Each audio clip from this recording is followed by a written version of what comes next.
Welcome back, everybody, to me sitting under my bed talking to you about books, actually Discworld. And why am I sitting under my bed, you may ask? Well, the reason for that is manifold. The first part of it is that, for reasons totally unrelated to me having a lot of records lying around that need to be shipped out, our entire living room is currently a pile of packages, and I can't even reach the door to the balcony, so I can't go there.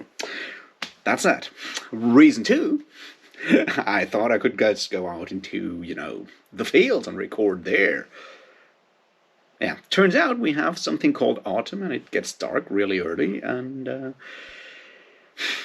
yeah. It was already getting dark when I finally got my ass out of my house, so there's that.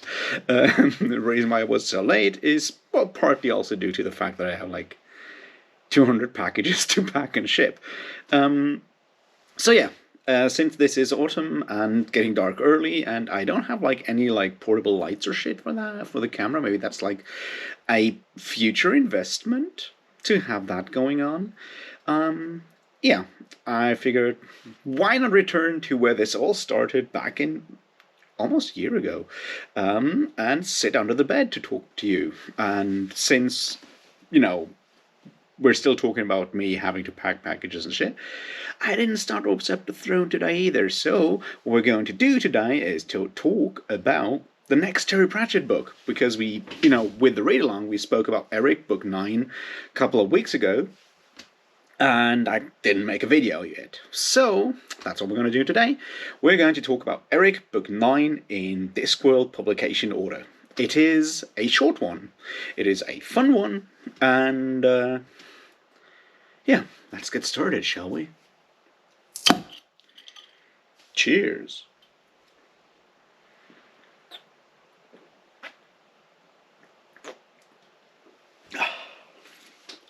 All right. Eric is the 9th book. This is the spoiler-free short thing. It is It is a Rincewind book, and it's about half the size of most other Discworld novels, even a little less than that, because it is a direct parody of the tragedy of Dr. Faustus. Whether the Goethe version or the Marlowe version is not so important here, but that's sort of what we do. It is consequently separated in a bunch of individual episodes that are sometimes slowly or lightly molded on other parts of the tragedy of Dr. Faustus.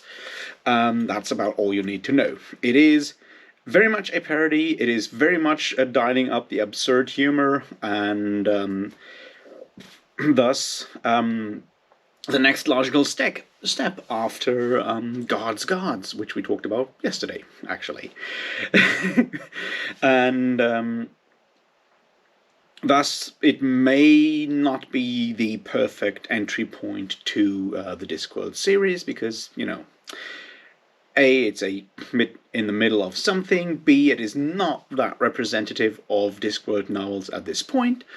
Yeah, that's about the reasons why I don't think it's a good starting point. If you, however, have read a lot of Discworld novels, it can be, it can be entertaining. It can be fun, and it's, as I said, rather quick. So that's sort of the rough version there. Don't start with it, but if you've started with Discworld somewhere else, go and read it, because it is fun. Let's get into details, shall we?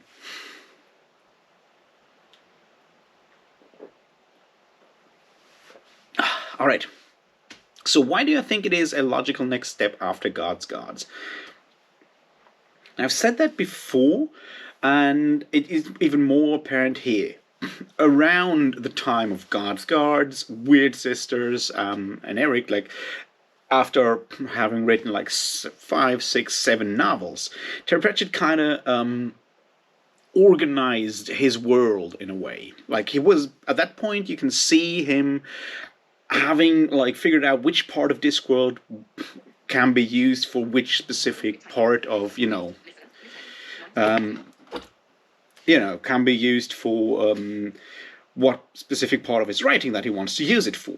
By which I mean the Ankh-Morpork stuff, the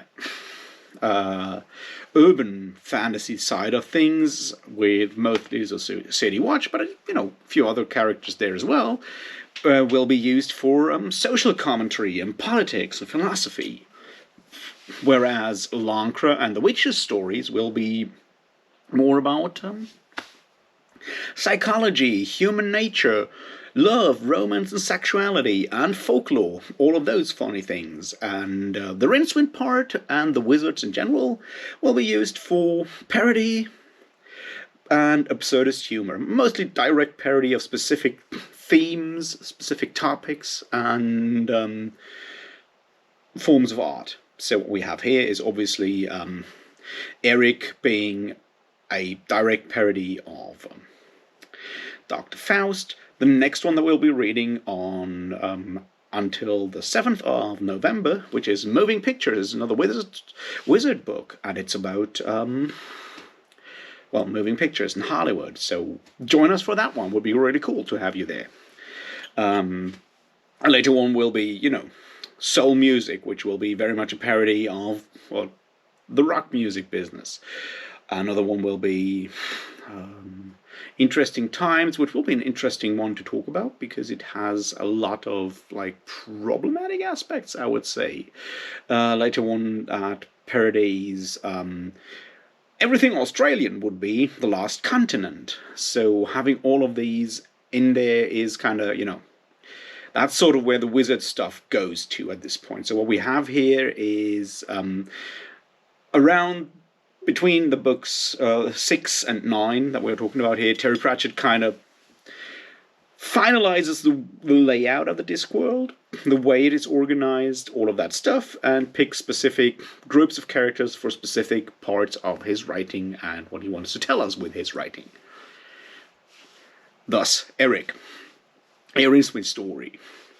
As already said, it has basically 4 parts and a framing narrative. The frame narrative is obviously Rincewind being summoned as a demon by young Eric, the young demonologist, and then you have the usual 3 wishes and things going wrong and funny things happening.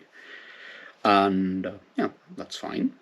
As I said, I do like Eric. I just don't think it's a good entry point book for Discworld. Well, let's have a look at each of those main stories. Those being obviously the Tezuman story, the Sortian War story, that short interlude around the beginning of the universe, and the last one, the episode in Hell, or Pandemonium. Let's look at each of those, what they do, what they don't, and then I guess we're kind of sort of done with the whole thing, I guess. So, let's start with the Tezumans. The Tezuman part is interesting and a bit dark in that what Terry Pratchett does here with the whole idea of a South American style kingdom that is sort of Aztec or Maya or what have you. He makes, he kind of makes fun of that culture in a way. And in this day and age, when we are slowly accepting, hopefully, that us Westerners and Northerners, so to speak, Europeans mostly, took away a lot of Native American, South American peoples, history, ancestry, culture, and whatnot, and just destroyed it to a level that is just staggeringly brutal. To then go and make fun of it is, well, it's a bit dark and sinister, isn't it? And can certainly, I can see why people might go and take issue with that. Now, obviously, this is a book that is almost 30 years old, so we don't have to cut him some slack for that, but we should probably do so. The other part there is that within the culture that he chooses there, the Maya culture, sort of Maya culture, it's all about, human sacrifices on stepped pyramids, basically.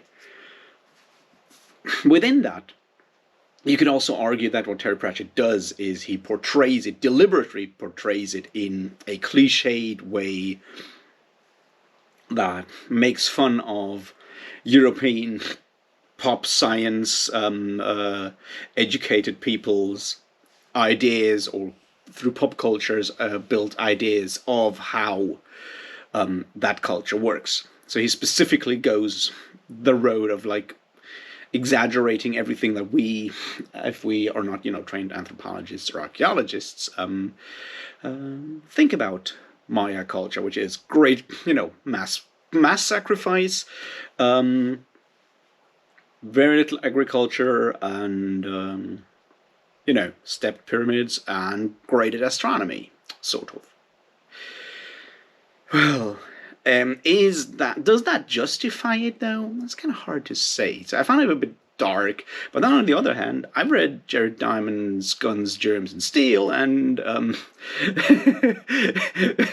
he got like himself an actual Pulitzer Prize for writing in a not that much more flattering way about South American culture. So there we are on that regard.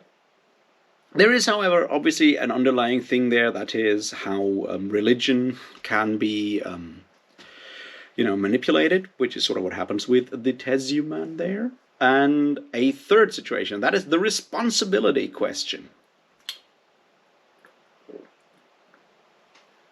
Now, what do I mean by that?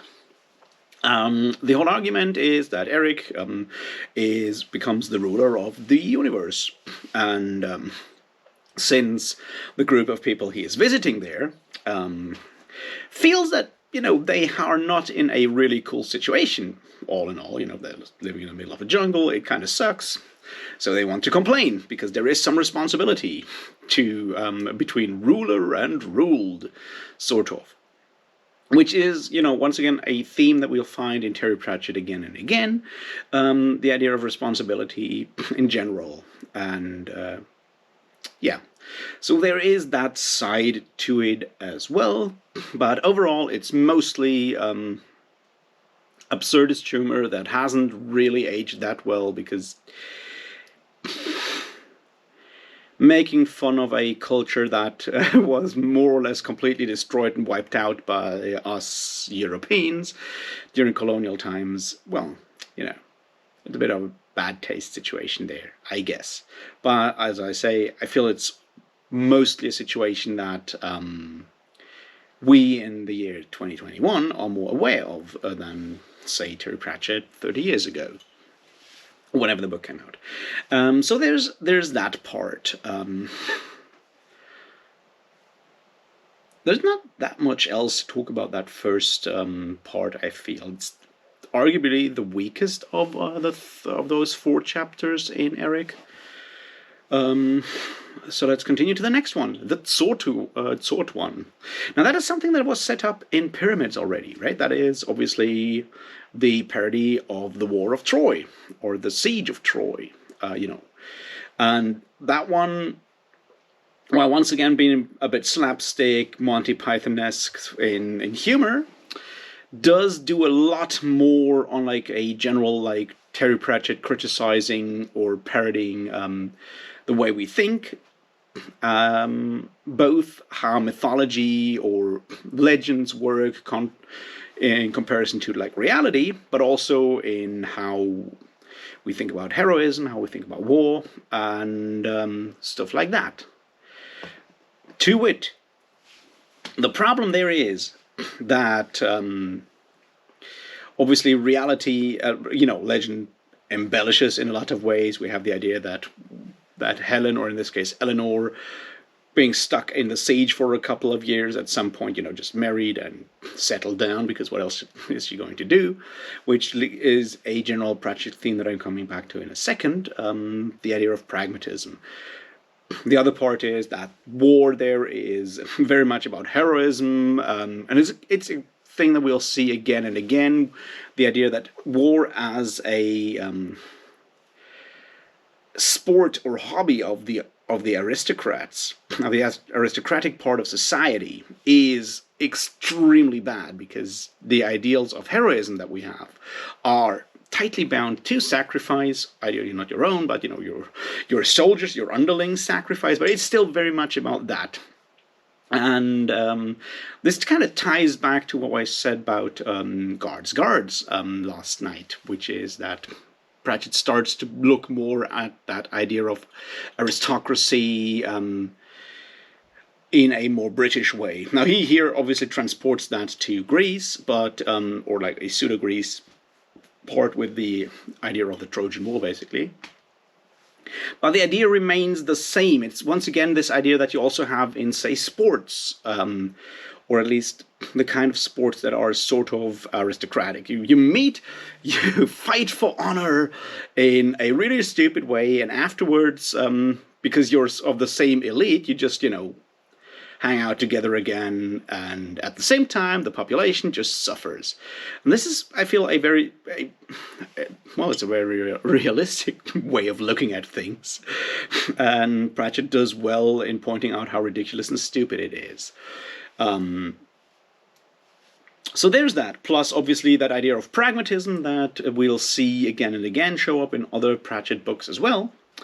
It shows up here, not for the first time, but it is rather strong. You have, on the one hand, the pragmatism of Eleanor / Helen of Troy, who, settles down, gets kids because, sure, that's how life works. Then you have the pragmatism of Lavaolus, who is sort of, obviously, Odysseus? That's how to pronounce the guy. Odysseus, which means, why actually kill everyone if you could also get stuff done through other ways, like, ask people for stuff instead of, doing it the heroic way. Those things kind of combine there, and those are themes that we'll see again and again with Terry Pratchett. They just also show up here in, well, once again, which is a pretty funny parody of the whole idea of the Trojan War. If that's your idea of a good time, to parody the Trojan War. But, I feel it's stronger than the first part because, A, it does not pick a subject that is, a bit iffy at this point in time. B, it is stronger on the themes, by which I mean this idea of pragmatism, the criticism of warfare, the criticism of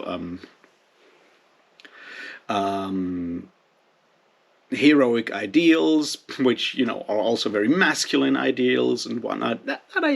That stuff works as a criticism much better than anything that Pratchett attempts in that first chapter with the Tezumans. Now let's go to the short one about living forever, right?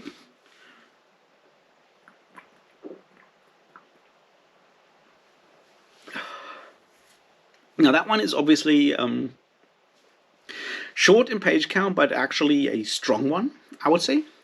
Because what we have here is another strong interest of Terry Pratchett's, and that is criticism of religion.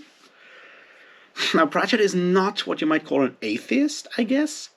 It's a bit difficult to actually get his, personal religious views, but he's certainly not a fan of organized religion, even less of your evangelical type of Christianity. And he uses, does a lot of stuff there again and again that, is somewhere between parody and criticism. And in the whole idea of showing how the creation of the Discworld, with the creator showing up, and all of that stuff, and maybe life actually being because Rincewind drops a sandwich in a tide pool, is funny. It works. It is certainly funny as a general idea. It also works to incense people who actually believe in divine creation.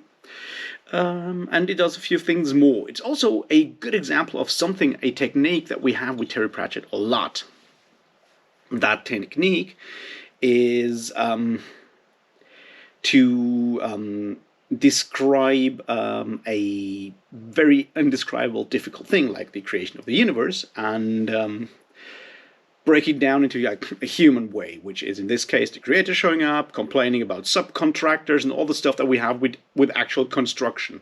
It's part of Pratchett's humor, and we'll see it again and again.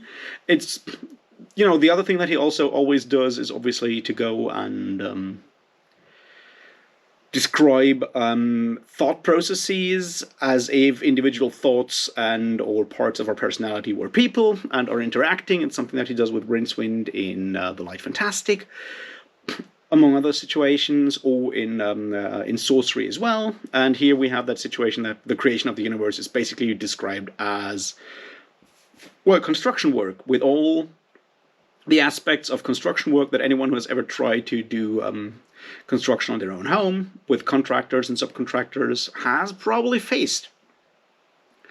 And this gives him, obviously, once again, this the opportunity to ridicule ideas of any form of design on the universe, any form of intelligent design, or whatever you want to call it, a divine cause and whatnot. But it's also just like ridiculously funny, with the creator being worried that maybe someone will notice that that all snowflakes are no longer are, you know, that there may be identical snowflakes somewhere and shit like that. It is funny. Plus, you know, the idea of talking about recreated cosmogonists instead of reborn Christians is just really, really funny. Anyway, and we see another thing there in a short way, with death at the end of the universe and matter showing up again. That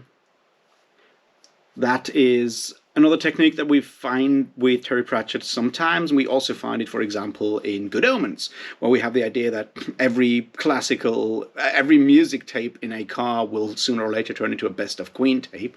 Here we have the idea that matter is constantly flowing into the universe as, you know, paper clips, loose shirt buttons, or, well, Kate Bush albums. But, you know, the idea that there is always, if you have a household, you always have ridiculous shit that just you never know why it is there, but it is sometimes showing up.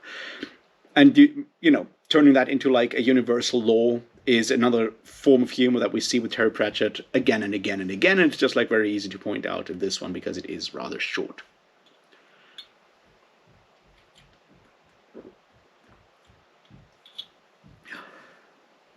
All right, let's talk about hell, shall we? Now, the hell part is arguably the most funny one, at least from what I've heard from people. And I feel it's interesting to look at why it is funny.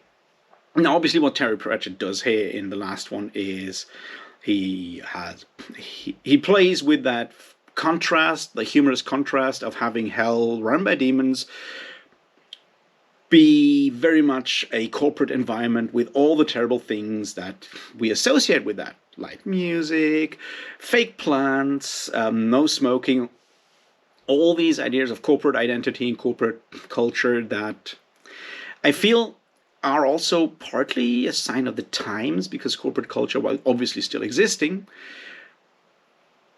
is no longer that big of a deal. At least not that form of corporate culture that he's trying to make fun of here.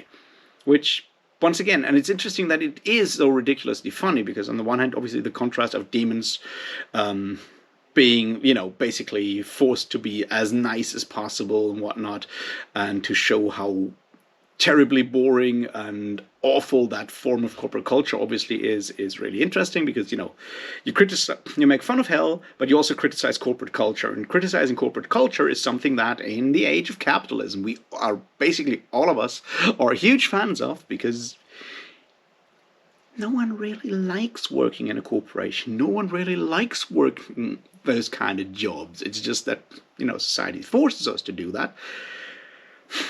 And having that, you know, thrust in our faces can be really, really funny.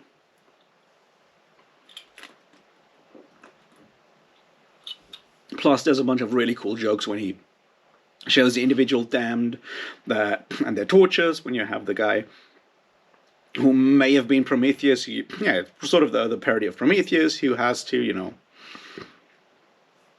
have his liver pecked out as per Greek mythology, and now he can't longer because the the bird has to tell him about his like medical issues, and the other guy who I've forgotten who may have been Tantalus, I guess, who has has a demon tell him all his like terrible holiday stories, and obviously Sisyphus. Sisyphus is really clever because there's a joke in there that is like very smart. It's on the first hand, it's like really ridiculous that Sisyphus is no longer allowed to push the rock up the hill, but has to listen to the unhealthy and unsafety regulations, because obviously it is still hell.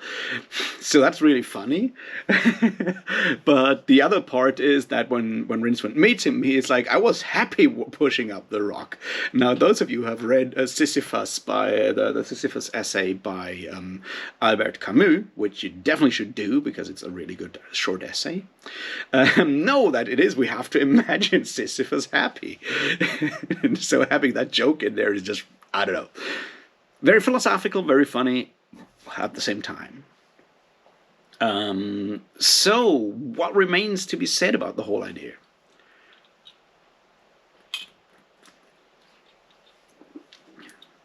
I feel compared to some of the other Pratchett books, Discworld novels, the criticism is oftentimes very, very on the nose in this one, which may make it funny to some people, but also, in my case, kind of detracts a bit from the humor and the quality of the novel for me. So it's not one of my favorites. I do like the overall way how slowly Eric becomes a bit more, a bit more likable, a bit less of a terrible person. Apart from that, the structure is very similar to actually the first novel, when you have Rincewind running around with another terrible person that gets him into trouble all the time. The overall like framing narrative with the demon lord and the demon story is pretty funny, and actually the most interesting bit there on like how they get rid of their terrible demon king by just like actually promoting him to an even higher job. That part is really funny. It works as a joke. It just doesn't have as much depth and potential and rereadability value as some of the other Pratchett novels. Nevertheless, it is still fun, and as I said, it's like not even half the size of other Discworld novels. So if you're a huge fan of Dr. Faust, the tragedy of Dr. Faust, this may be your kind of thing. If you're in it for more of the parody, of the absurdist humor, the more like Monty Python style of parody, this will also certainly be your kind of book. And well, it does have a lot of like really short, really interesting, funny moments and scenes. It's just not overall as gripping or as thrilling, or whatever you want to call it, as some of the previous, and certainly a lot of the following Discworld novels. So there you have it. Have you read this? Have you read Eric? What do you think of it? Let me know in the comments. Like, subscribe, maybe join us for the Discworld read-along. I'll put the link to Iskar's Unabridged Burners Discord down. We have a channel there. It's like the only Discord I'm regularly part of, so that's where we're holding the read-along discussions as well.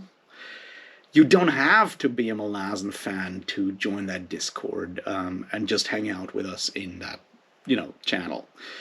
Anyway, that's it for today. I'll talk to you tomorrow about something else, and then at some point we're definitely going back to Orbs Up the Throne. I promise. Until then, cheers.